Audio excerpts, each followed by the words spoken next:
The Rangers send Brennan Othmann back to the Hartford Wolf Pack. They call up Jake Leschyshyn for some reason, and Cuylle is practicing with Mika Zibanejad and Kreider. All this and more on today's episode of Locked On New York Rangers.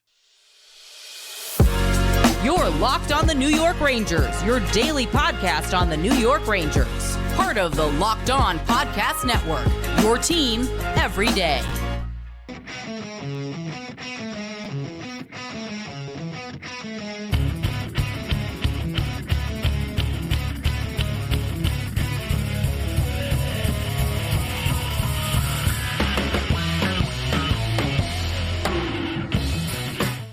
Welcome back, Blue Shirts fans, to episode number 980 of the Locked On New York Rangers podcast. I'm your host, John Chick. Just want to thank you guys, as always, for making Locked On New York Rangers your first listen every day. We are free and available on all platforms, including YouTube. And today's episode of Locked On New York Rangers is brought to you by Jase Medical. Empower yourself when you purchase a Jase case, providing you with a personal supply of 5 antibiotics that treat 50+ infections. Get yours today at jasemedical.com and use code LOCKEDON to get $20 off your order. That's JASE medical.com. And we are, of course, part of the Locked On Podcast Network, your team every day. So the Rangers making a couple of transactions a little bit earlier today. In our most recent episode, we were able to briefly cover the move that they made where they sent Brennan Othmann down to the Hartford Wolf Pack. We want to spend a little bit more time of it on today's episode. I'm going to have some thoughts about, how they handled Othmann and if this was the right decision to send him down. And we also now know the forward that will be taking his place. I think a lot of us were kind of hoping maybe that it would be Kaapo Kakko getting back into the lineup, but instead it will be Jake Leschyshyn, who played 13 games with the Rangers this past season. We're going to talk about all that. Also going to get into Cuylle playing on the top line with Mika Zibanejad and Kreider. Gonna have some thoughts on that today. A lot to do in today's episode. So let's go ahead and start with Brennan Othmann. Once again, sent back down to the Hartford Wolf Pack after 3 games with the New York Rangers. I don't necessarily hate this because it kind of feels, looking at it now, like they at least had some kind of a plan in place. But I will be the first one to say I would have liked to have seen Brennan Othmann get a little bit more of a shot, maybe get a little bit more ice time, a little bit more games, going forward than just 3. He is your former first-round draft pick. Obviously, you have big plans for him going forward. I do see the Rangers side of it, though, where maybe they want to send him down to the minors, continue to have him develop, and just give him a little bit of a taste of NHL action. There is one aspect of Brennan Othmann being sent down that does annoy me a little bit. We'll get to that a little bit later in today's episode. As far as how Othmann did, it was a decent showing. You got to keep in mind, 21-year-old rookie, just getting his first taste of AHL action this year, now getting his first chance in the NHL. I do believe the Rangers had expressed their desire to hopefully leave Brennan Othmann in the AHL for this entire season. Obviously, plans can change, and they did change at least for 3 games there. But I feel like, again, just kind of seeing how everything developed here, watching Othmann's usage, especially over these last 2 games here, that this was very, very possibly the plan all along for the Rangers and what they were going to do with Brennan Othmann once they called him up. Unless Othmann, if he came up and just blew everybody out of the water and just hit the ground running and was looking like one of the absolute best players on the ice, for all these first 3 games, then I would have to imagine and be like, okay, let's have him stick around and see what he can do. Unfortunately, with the amount of ice time or lack thereof that he got in the last 2 games, I'm not even sure that was really possible. But again, kind of just feels like, looking at it now, connecting all the dots, this is always intended to be a short-term stay for Brennan Othmann. I know I kind of talked myself into believing a couple episodes back after Othmann's very impressive debut against the Blackhawks that maybe this could be kind of a long-term deal. But again, you kind of read the writing on the wall a little bit. The signs were always kind of there that it was going to be a short-term stay. For starters, you had Tyler Pitlick getting injured. He's still considered week to week, but the Rangers needed somebody to take his place, and obviously Kaapo Kakko was not yet ready. So you got some options if you're the Rangers. You could call up a veteran like maybe Riley Nash, although I am seeing reports now. Looks like Riley Nash is dealing with a little bit of an injury. We saw him play 1 game with the Rangers earlier this season. You could call up possibly Alex Belzile, now 32 years old, veteran in the Rangers minor league system. He's with the Wolfpack right now and having a pretty good season for them. And then you could also possibly go with a young player. Adam Enstrom, I think, would have been a possibility, but he's actually injured right now too. So the injury bug, not just hitting the Rangers a little bit this season, seems like it's also hitting the Hartford Wolf Pack at least a little bit. But the Rangers do ultimately end up going with a young guy, and that, of course, turned out to be Brennan Othmann. And again, Othmann played the 3 straight games, no points, 6 shots on goal. 5 of those came in the first game that he played against the Blackhawks. He looked good, had a couple of different chances to score, came pretty close to scoring on a couple of different occasions in that game against the Blackhawks.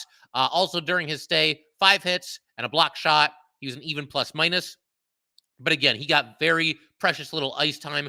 The first game against Chicago, he was out there for 12:26. And I think part of the reason for that, you're playing the Blackhawks. You built yourself a really nice lead. The Rangers were up 4-1 in the third period.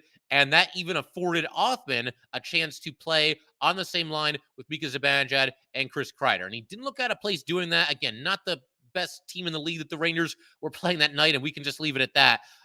But, again, he did do very well. But then at Montreal, just 7 minutes and 16 seconds. And then Vancouver, basically the same thing, just 7 minutes and 33 seconds. And I have seen some people, you go on social media, and there's some people kind of making the case of, oh, man, why even call Brennan Othmann up if this is all you're going to do? If he's going to be glued to the bench, if he's only going to play 7 minutes and whatever seconds per night. And again, I do get that frustration. I'm kind of there with you in a sense. I would have, again, liked to have seen Brennan Othmann get more and more ice time. We've seen, basically everybody in the Ranger lineup, whether it's Nick Bonino. With him, it's a little different because obviously he's out there for the penalty kill. He's a big part of that. But we've seen everybody from like Johnny Brodzinski to Tyler Pitlick to like even Riley Nash when he was up, I think got a little bit more ice time in that one game. There's some other players as well. Barclay Goodrow's always out there and he does kill penalties too. But when you're in a situation where those guys are all getting more ice time than Brennan Othmann, I don't really see the point of that. I mean, is Othmann really this massive defensive liability that he's just going to kill you if he's on the ice?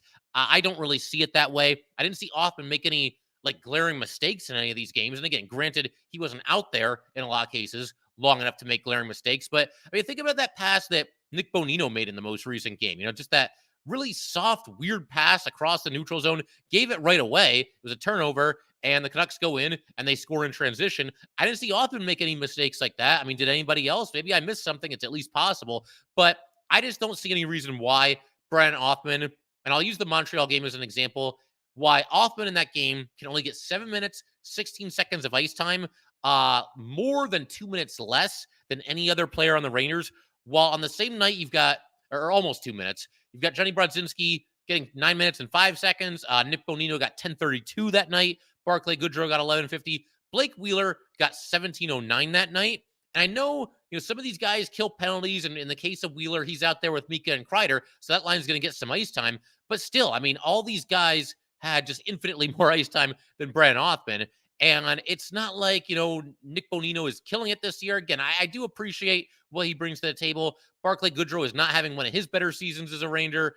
Brodzinski, he came up, sparked the team a little bit early, but he's obviously cooled off since then.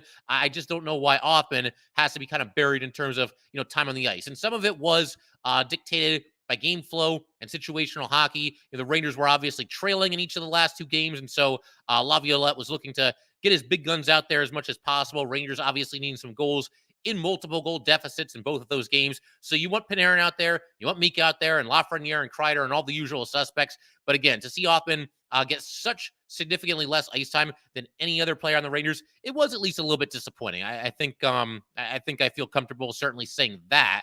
I think this was done, again, mostly just to get Othmann's feet wet at the NHL level, give him a sense of what it means to be an NHL player, get him into that Ranger locker room, get him to interact with some of his teammates and get to know them a little bit. Obviously, whether it's later this season or next season, sooner or later, Othmann is going to be teammates with these guys, and it's going to last longer than just a handful of games. Othmann's a big part of the Ranger future.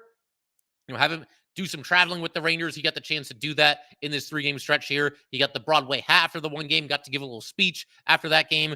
So again, unless he smashed all expectations, I think he probably was heading right back down to Hartford. I just would have liked to have seen him get a little bit more of an opportunity. The Rangers give players opportunities, old, young, new, old, homegrown talent, somebody from another team. They give players opportunities, and I just would have liked to have seen Othmann get a little bit more of one while he was up. But I will say this. They did basically the same thing with Will Cuylle last season. If you guys remember, Will Cuylle only played in 4 games with the Rangers last year. And for the record, no points. He was a -2. Got into a couple of fights during his very limited time with the Rangers. Also had 8 hits. He averaged only 6 minutes and 58 seconds of ice time, so even less than Brennan Othmann. And then he was back in Hartford. And again, it seemed like that was very much the plan, that he was only going to be up for a cup of coffee, head back down, and then get another look this year, which obviously he has gotten. And he's played every game for the Rangers this season, and deservedly so. Look, again, I'll say it would have been nice last year for Cuylle to get a little bit more of a chance with the Rangers than he did. Just like this year, same thing with Brennan Othmann. I'd like to have seen him get a little bit more of a chance, especially when you consider some of the other Ranger options as far as depth forward is concerned. So it is disappointing, but credit where it's due. It worked out doing it this way with Will Cuylle. So props to the Rangers there. And the Rangers have had a history recently of maybe rushing some guys who weren't all the way ready for NHL hockey. So maybe they're erring on the side of caution with Othmann a little bit. I can't kill them for this decision. Again, while he was going to be here, though, let's get him a little bit more ice time than 7 minutes and whatever seconds per night. But he goes back to Hartford. He's got 9 goals and 13 assists there in 28 games. And if he really excels, never say never. We may not have seen the last of Brennan Othmann in a Ranger jersey this season. Only time is going to tell there, and it's going to depend on how healthy this team is, who makes it back, what the Rangers do at the trade deadline, if they add anybody, how Othmann performs at the AHL. All these things are going to determine if and when we might see Othmann again this season. We'll see how it goes. But this was something that Peter Laviolette had to say about Othmann after he was sent down. For young players, things can become a little bit more challenging when you play some of the upper echelon teams in the league. The first game, he had some impact offensively. I thought it was a little bit less the second game. And yeah, he's not wrong. I mean, when Othmann was out there these last 2 games, he was not very noticeable. Again, it's hard to do a whole lot, though, when you're only getting about 7 minutes of ice time per night. So, yeah, we'll see how it goes. I think if nothing else, it was good to get his feet wet at the NHL level. And hopefully whenever he's called back up again, maybe that's it. Maybe he's in the NHL for good at that point, whether that happens later this season or potentially even at the start of the season next year. So we are going to get into something else that the Rangers did, another transaction here, and specifically an aspect of Othmann being sent down that I do find at least a little bit annoying or even a little bit confusing. We'll get to that in just a second here. First, though, we definitely want to let everybody know that today's episode of Locked On New York Rangers is brought to you by Jase Medical. I know we come to sports to escape from some of the crazy realities of real life, but can we talk for just a minute about preparing for real life? According to the FDA, pharmacies are running out of antibiotics like amoxicillin right in the middle of the worst flu season in over a decade. That is scary. The Jase case is a pack of 5 different antibiotics to treat a long list of bacterial illnesses, including UTIs, respiratory infections, sinusitis, skin infections, among others. This stuff could happen to anybody. Visit jasemedical.com and complete your physician encounter. It will be reviewed by a board-certified physician, and your medications will be dispensed by a licensed pharmacy at a fraction of the regular cost. It's never been more important to be prepared than today. Go to jasemedical.com and use offer code LOCKEDON to get $20 off of your order. All right, let's go keep everything rolling here for the everydayers. Definitely stick around. We're going to have another episode later this week. Rangers play the Blues on Thursday, trying to avoid their first 3-game losing streak of the season. Blues have been hot lately. Rangers are going to have to bring it. We'll see how it goes, and we'll break down whatever happens in that game. But for right now, let's keep the focus on the Rangers and the moves that they made here, and specifically the player that was called up to take Brennan Othmann's place on the roster. This is not who I was expecting. I'll just start by saying that. But it's Jake Leschyshyn. My whole thing here, when your best option after sitting down your first-round pick, former first-round pick in Brennan Othmann, when your best option is Jake Leschyshyn, maybe just don't make the move at all. Maybe just let Brennan Othmann stick around a little bit, because even if Othmann is in a very limited role, which he has been the last 2 games, where he's only going to play between 7 and 8 minutes per night, only play when the Rangers have the lead. Maybe he's the odd man out. If somebody like Panarin is being double shifted, maybe that kind of takes Othmann out of the equation in general. Othmann can do that. It'll be okay to have him in a role like that. I'm sure the Rangers want him to work on his development at the AHL, and that's all well and good. But honestly, would it have killed them? Would it have just destroyed Brennan Othmann's development to have him stick around for another game or two until Capo Caco is ready to come back? You really need to send him down to the AHL and replace him with Jake Leschyshyn, of all people. That, to me, is a tough sell. And as for Leschyshyn, I mean, it's nothing against him. I just don't know what he really brings to the table, or, why this would be seen as an upgrade. I know Othmann, again, hasn't done a whole lot these last 2 games in limited ice time, but he's got more potential to do something to help this team than I think Jake Leschyshyn does. Leschyshyn is currently 24 years old. He has just 2 goals and 4 assists in 76 games in his AHL career. The Rangers, for some reason, claimed him off of waivers from Vegas last year. I mean, I know Leschyshyn was a former second-round pick. Maybe they feel like there's some untapped potential there. He has put up some points at the AHL, but between the Rangers and Knights last year, this guy skated in 35 games and got 0 points. That is difficult to do. I don't care how little ice time you're getting. Sooner or later, you luck into a point here or there. But to build on what I mentioned just a second ago, he does put up some decent offensive numbers at the AHL.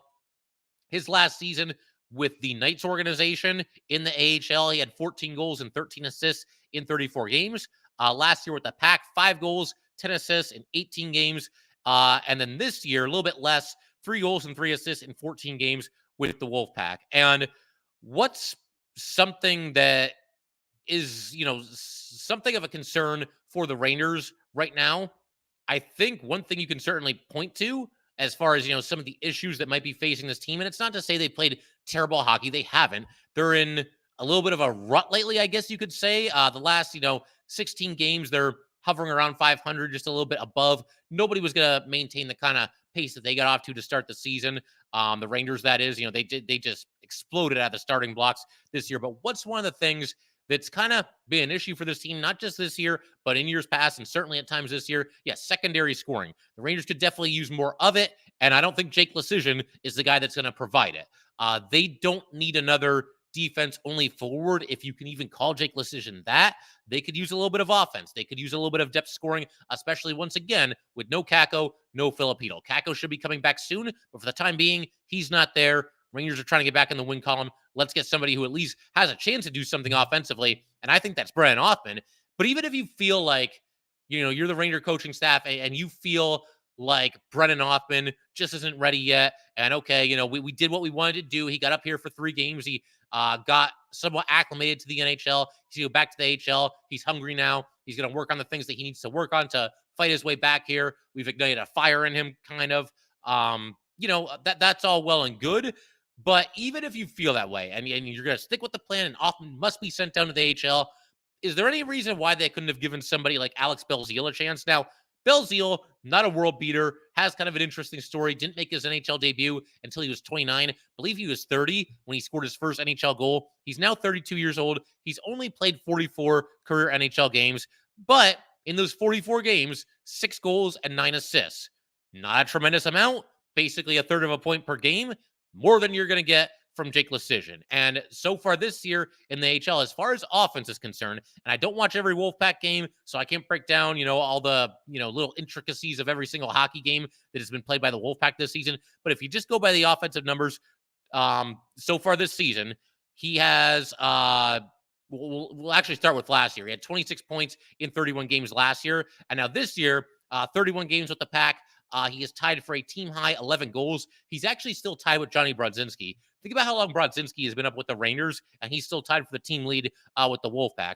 But, yeah, Belzile is now tied with Brodzinski with 11 goals. He has 17 assists, which is second on the team, and also has a team-high 28 points. So, I don't know. I mean, maybe just give him a shot. Leschyshyn had his chance last year, and he didn't have an enormous amount of games with the Rangers, but I wouldn't call that like a microscopic sample size either. He was with the Rangers for 13 games last year.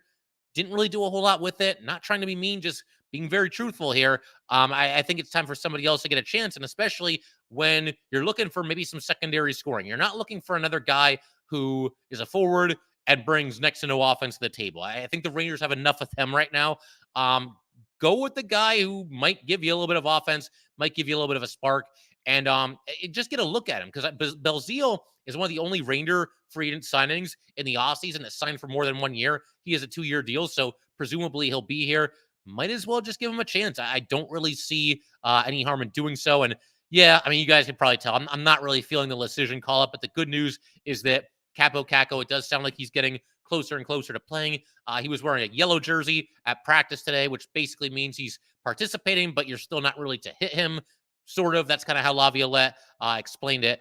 But we're going to keep everything rolling in just a second. I actually want to turn our attention to New York Ranger practice and one of the biggest developments from practice today, and that is Will Cuylle playing on the top line alongside Mika Zibanejad and Chris Kreider. We're going to discuss that and if that could be something that we see as soon as the next game. We'll get to that in just a second here. First, though, we definitely want to let everybody know that today's episode of Locked On New York Rangers is brought to you by Sleeper. It's almost a halfway point in the season, and the Rangers have established themselves as one of the top teams in the NHL. But regardless of where the Rangers are in the standings, I want to remind you that you could win big by playing daily fantasy hockey on Sleeper, the official daily fantasy app of the Locked On NHL Network. Sleeper is our number one choice for daily fantasy sports and especially daily fantasy hockey, because with Sleeper, you can win 100 times your cash in daily fantasy hockey contests.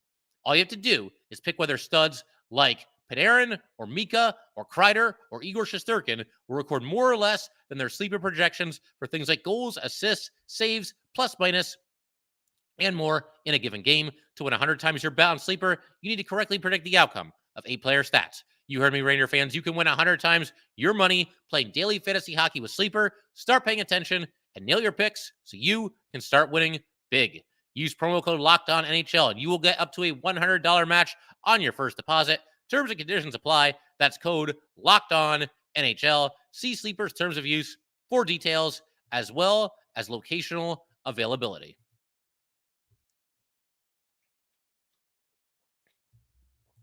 We also want to let you guys know that Locked On has launched the first ever national sports 24/7 streaming channel on YouTube. Locked On Sports Today is here for you 24/7, covering the top sports stories of the day with the local experts of Locked On, plus our national shows covering every league. Go to Locked On Sports Today on YouTube and subscribe to the first ever national sports 24/7 streaming channel. All right, so yeah, practice and the biggest development from practice for the New York Rangers a little bit earlier today. And just for frame of reference, it is Tuesday night as I'm recording this. But the biggest news from practice, I would say, is that Will Cuylle got some run with Mika Zibanejad and Chris Kreider. It is worth noting that the Rangers mostly went with the same line combinations that they've been going with. The third and fourth lines have been a little bit fluid. And of course, the Rangers were kind of shuffling the deck in general in the most recent game. Be that as it may, the line combos were basically what you would expect. But after Wheeler got the initial run with Mika and Kreider at the practice a little bit earlier today, Will Cuylle got in there and he got to play with Mika and Kreider. And I mentioned in our last episode that Blake Wheeler has kind of cooled off again. You know, he's been very much up and down this season and just not putting up the kind of points you would expect from or hope for from a top line right winger. I mean, he's been okay at times, but again, he's got a stretch of about 6 games with 1 assist right now. And you know, Wheeler kind of got hot when Mika and Kreider got hot for a while there. He had like 8 or 9 points in a 9-game stretch, but he has since cooled off. And it now looks like Will Cuylle is going to be the latest Ranger to get his shot at the top line right wing spot. And honestly, why not? Everybody else has gotten a chance. It went from Kakko to Wheeler to Brodzinski back to Wheeler. I'm sure Kakko at some point or another will find himself back on that line once he gets back. I've even suggested, you know, maybe throw Jimmy Vesey up there for a look at some point. But they will now go with Will Cuylle. No complaints on my part. He's played very well. He's earned this chance. And I do like that even though this is a position of weakness for the Rangers, that Laviolette and the coaching staff allow these guys to go out there and compete for it. I mean, nobody's really taken the bull by the horns. We've seen some guys go out there and play well for a couple of games and stick in that spot, you know, for a handful of games. We saw it with Brodzinski when he was first called up. We saw it with Wheeler during his second go around with Mika and with Kreider, but nobody has really shown themselves as the long-term solution. Can Will Cuylle be that guy? It's at least possible. We'll see how it goes. There's really not even any guarantees that the Rangers are going to do that in this next game, but I think there's a decent possibility that it does happen. Will Cuylle out there with Mika Zibanejad and Chris Kreider, and this could work. It's an interesting line. All 3 of these guys can really, really put the puck in the net. They can really shoot the puck. I mean, Kreider, you think of him as more of like the deflection guy, and understandably so, but he can shoot the puck. Mika's obviously got just a phenomenal one-timer, and Cuylle can really shoot it too. You know, you kind of think of Cuylle as like the rookie and the guy that's going to go out there and set a physical tone, and he does that. But Will Cooley's got a shot that the rest of this league is going to find out about sooner or later. We've seen flashes of it at times this season, and Cuylle also brings a physical element to that line. He can maybe do some of the dirty work for Mika and for Kreider, get in there on the forecheck. One issue that this line had earlier in the season was sustaining offensive zone possession time. It felt like it was one chance and then gone. And Mika and Kreider just in general can be slow starters, and I think they were at times this year as well. But maybe Will Cuylle can help there as far as extending offensive zone possession time and just being one of those guys that's difficult to deal with. I mean, Will Cuylle, it can't be a lot of fun trying to defend somebody like that. The guy's a bulldozer, obviously very, very big, very strong, doesn't back down from anybody. And somebody else that I think could be, a good net front presence for the Rangers going forward. Really, the only pause that I have about this, as far as, Will Cuylle getting this opportunity, is it does take him away from his natural position of left wing and moves him across the ice to the right wing. It does sound like, looking at tweets from the various Ranger beat reporters that were at Ranger practice, say that it was indeed Will Cuylle who moved over to the right wing. Chris Kreider stayed at his usual left wing spot. We've seen Kreider every once in a while in the past move over to right wing. But it sounds like if this line is going to be together at the start of this upcoming game or in the middle of this upcoming game or in a future game, that it probably will be Will Cuylle switching positions. And unlike Brennan Othmann, my understanding is that Cuylle really has only played left wing. Othmann gets a little bit of run or has gotten a little bit of run at different stops in his hockey career thus far on the right side at right wing. With Will Cuylle, it sounds like he's pretty exclusively a left winger, but you know what? This is why you have practice, right? You experiment with some things. You see if Will Cuylle can handle it. And there is that little part of me that doesn't want to mess with him, doesn't want to, stunt his growth because he's done such a nice job at the left wing. But you know what? Most guys can handle it. Most guys can figure out a way to still be effective players. Alexis Lafreniere is a great example of that. I don't even think of him as a left winger anymore. At this point, Alexis Lafreniere is a right winger. That's all he's played this season. He's having the best season of his career. So Will Cuylle, hopefully he can handle it. Hopefully there's not too much of a learning curve if they ask him to do that in the next game and beyond. But something else I mentioned about Will Cuylle, and I want to bring it up again right now. He right now has 7 goals, and we are very close to the exact midway point of the season. And I made a point in a recent episode that, Cuylle, I was praising him and talking about how, at times he's been something of an unsung hero for this Ranger team, always such a physical presence and somebody showing a lot of promise for the seasons to come here. But I said, even though he's not quite on the pace, he's got a shot at maybe a 20-goal rookie season, which would be tremendously impressive. Well, if he sticks out on line with Mika and Kreider, that's his best opportunity right there. I don't know that he'll get to 20 goals. Really, it's not even that big of a deal. It'd be cool to see it happen. But Will Cuylle, just the fact that he's impressed, made the team when most people thought that he would not make the team, has played good, solid, steady hockey, and has earned the trust of the coaching staff to the point that they're now going to put him out there on the top line with 2 of the Rangers' best players, Mika Zibanejad and Chris Kreider. Tremendously, tremendously impressive. So just good stuff all around. The other thing I want to mention before we call it a day here is Laviolette did comment on Kaapo Kakko potentially returning in the near future here. That's what Laviolette had to say about that. There's going to be a process for him when he does come back, when he is cleared, when he does get into games. There might be a ramp up period. He's been out for a little bit. We'll see how many practices he gets. And you're just kind of like eyeballing the situation, trying to figure out, everything that's happened here. And okay, when are we going to see Kaapo Kakko? I know a lot of us were hopeful that it could be as soon as this Thursday night game against the St. Louis Blues. But again, the writing is kind of on the wall here. The Rangers called up Jake Leschyshyn.